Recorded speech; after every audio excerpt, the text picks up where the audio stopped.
And I want to thank Ralph Pucci for being our host this evening. Thank you so much, Ralph. And I want to thank all of you for being here tonight.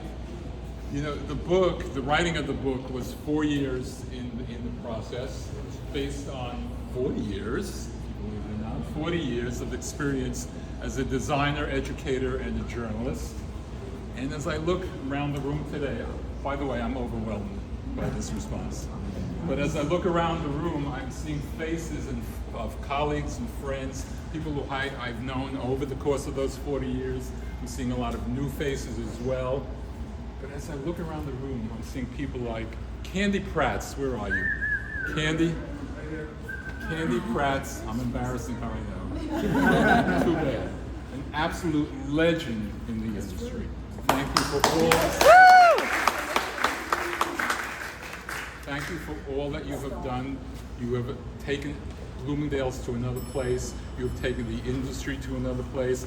You have been an inspiration to me, and your contribution to the book, unbelievable. Thank you so much. Where is Matthew? Matthew Yokoboski? Right back here. Where are you? You're hiding? Don't hide, Matthew. Matthew Yokoboski is the senior curator of fashion and material design at the Brooklyn Museum.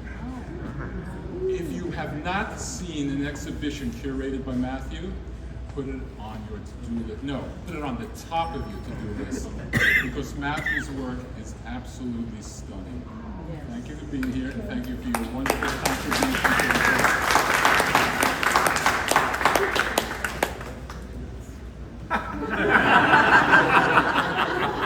Rob Smith is here. Rob. Yes, a character. A lovable character. Rob is the genius, okay, behind the Fluid Project. And Rob, your contribution to the LGBTQ community, the non-binary community, has been astounding. You've given people, young people a safe haven. Thank you for that. Thank you for your amazing contribution to the book. I really appreciate it. On the academic side, is Dr. Roll here? Dr. Roll, Dr. Joanne Roll, is a champion of higher education, of entrepreneurship, of sustainability. I've had the pleasure of working with Dr. Roll, and Joanne, thank you for all of your support of the creative spirit. You have been a blessing to me. Thank you for being here. Thank you. Standing next to somewhere is Dr. Jacqueline LeBlanc. You're hiding. Dr. LeBlanc. Dr. Jacqueline LeBlanc and I worked together to create the very first 4-year BBA degree program in visual merchandising. Dr. LeBlanc, Jackie, thank you for being here. Thank you for your years of support, guidance, and mostly your friendship.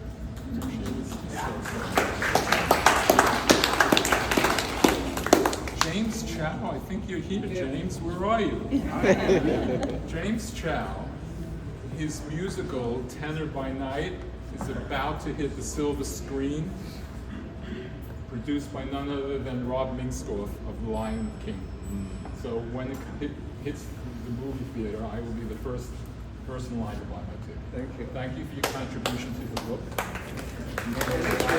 The long name for the movie is called Tenor by Night, Mannequin Man by Day. You know, when I wrote the book, I dedicated it to the many visionaries who brought the mannequin to life. And some of them are here tonight. James Damien.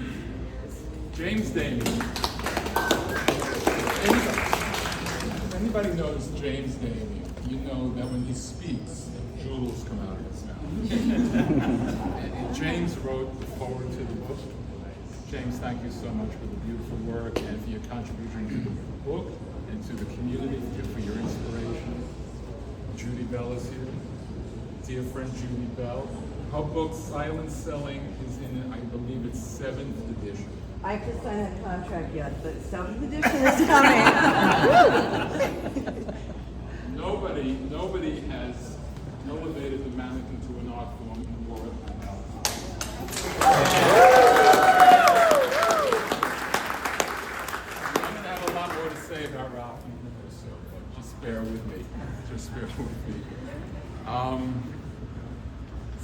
students, my former students are here tonight, I believe, and I'm so proud of them. They've gone on to careers of there. There she is, Gina at Bloomingdale's.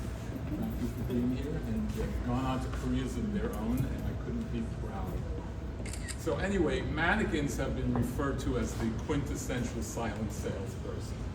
But you know what, there's so much more than just a fancy clothes hanger. They're works of art that move us every time we walk through the mall or down our favorite, or down a major retail corridor. They're works of art.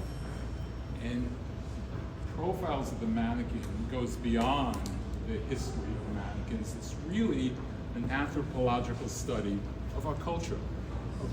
Mannequins represent our past, our present, and even our future. If you hold the mirror to the face of a mannequin, the reflected image would be us. And before I say another word, I also want to acknowledge my team, my colleagues from BMSD Magazine, Larry, Carly, Dina, and Emily for being here. Now I'm going to digress for just a minute, and I'm going to tell you a story. Our magazine, BMSD, was started by a guy by the name, and you might know this name, L. Frank Baum. Does that name ring a bell to anybody, L. Frank Baum? Oh, yes, of course. He wrote The Wizard of Oz. Yes. What does that have to do with visual merchandising and store design?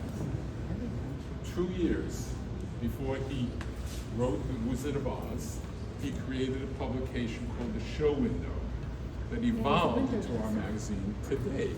Now, what does he know about what we do? Well, he came about the time the department store came about. We didn't always have Macy's, we didn't always have Bloomingdale's. We had these great big stores with all this stuff in it. Nobody knew what to do with it. Along comes L. Frank Baum, a creative guy. He wrote The Wizard of Oz. He created a magazine called The Show Window that evolved into our magazine today. Now, as the founder of the magazine, he was sitting in his office. He looked across the room at his filing cabinet, and the first drawer was labeled A to N. You looked at the second drawer. What do you think that was labeled as? M to Z. O to Z. Oh. O to Z. And so he had the name of his magical kingdom. True story. L. Frank told it to me last week over coffee. But as I said, the book it's an anthropological study of who we are.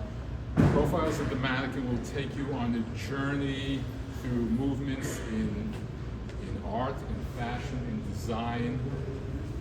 Mannequins truly represent us and who we are. Now, before I sit down to sign any more books, by the way, I'm exhausted. I want to call out 3 people without whom this book never would have happened. And I'm going to sign their books. And the first one goes to Marcos Andrade. Unfortunately, Marcos couldn't be with us today because he lives in Sao Paulo. Couldn't quite make it. But without Marcos, this never would have happened. Marcos and I traveled the world together from Dusseldorf to Rio de Janeiro. One day, I think we were in Santiago, Chile, and Marcos turned to me and said, "You should write a book." I said, "Book?" He said, "Write a book." I said, "About what?" He said, "About mannequins, of course." I said, that's a good idea. And without Marcos, it never would have happened. So this book is for Marcos. Nice. The second book is for somebody without whom, like Marcos, the book never would have happened. You might know her as a millinery designer extraordinaire. I know her as my dearest friend and colleague, Marjorie Lee Wu.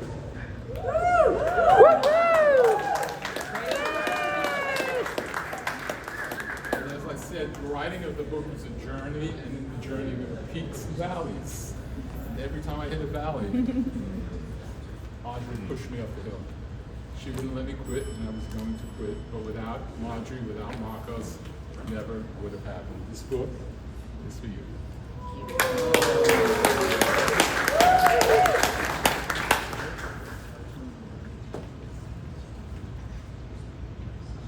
No, that book is for Ralph. Yeah, this one says Ralph. I met Ralph Pucci in 1990 his father, Nick Pucci, another legend, was getting an award one night, the same night I was getting an award, and that's when Ralph and I met, fast friends ever since. Ralph has been a major support. We both supported one another. He's been a dear friend, and thank you again for this evening and this book, sir.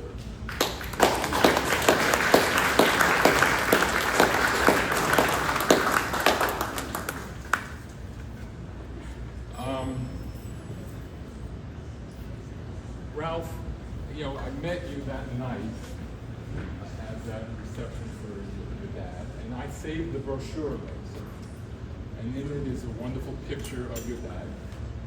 Not so wonderful picture of me, but we were all young once. And I saved that all these years. Last night I tore my house apart, I couldn't find it. I will probably find it tonight as I go home, but when I do find it, it's Thank you. but also, Ralph, this is a token of Ralph, of my esteem, my adoration, everything you've done.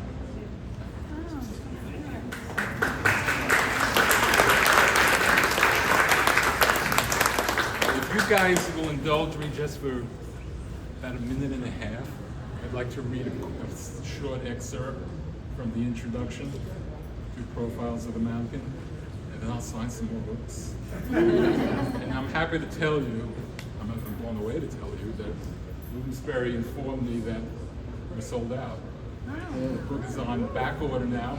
Its second printing has been ordered, which will be available October 10th. But we have plenty of books here. Let me just do this, a very short excerpt, if I have some light. Okay. Mannequins don't define our culture, but rather herald it and celebrate it. They reflect our values, traditions, and conventions. And while they never raise families of their own and appear to be socially disconnected, they in fact make a significant contribution to the social fabric and societal constructs of the times.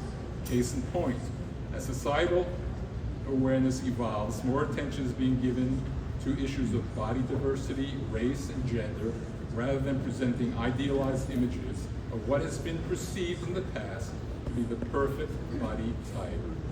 Moreover, as some may think of mannequins as symbols of dehumanization, it's quite the opposite.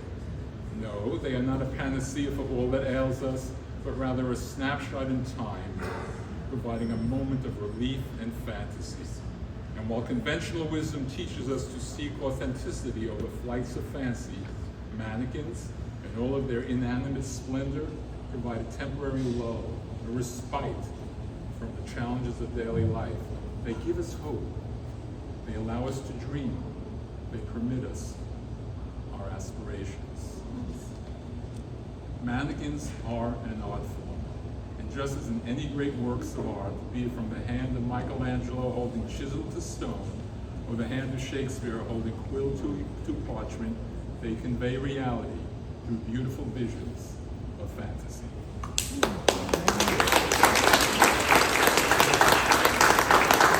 Thank you all for